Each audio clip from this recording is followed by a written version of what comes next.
অবশেষে সব জল্পনা কল্পনার অবসান ঘটিয়ে খুব সকালবেলায় আজকে ইরানের রাষ্ট্রীয় সকল গণমাধ্যম ইতিমধ্যে তারা ঘোষণা দিয়ে দিয়েছে যে ইরানের সর্বোচ্চ ধর্মীয় নেতা আয়াতুল্লাহ আলী খামিনি আর দুনিয়াতে নেই।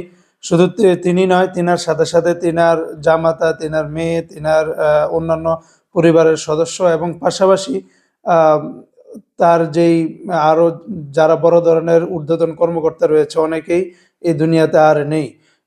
ধারণা করা হচ্ছে যখন ইরানের যেই আয়াতুল্লাহ আলী খামিনির যেই বাসভবন বা যেখানে তিনি ছিলেন প্রথম যেই জায়গাটাতে হামলা করা হয়েছে, ঠিক তখনই মূলত এই ঘটনাটি ঘটেছে। তারপরও সারা রাত ভরে তিনি আছেন কি নাই এটা নিয়ে অনেক ধরনের তথ্য ছড়িয়েছিল, বাট এখন যেহেতু ইরানের সরকারি সকল গণমাধ্যমগুলি এটা প্রকাশ করে দিয়েছে, তাই বিশ্বের সব বড় বড় গণমাধ্যমেই এটার নিশ্চয়তা দিয়ে তারা খবর প্রকাশ করেছে যে তিনি আর দুনিয়াতে নেই।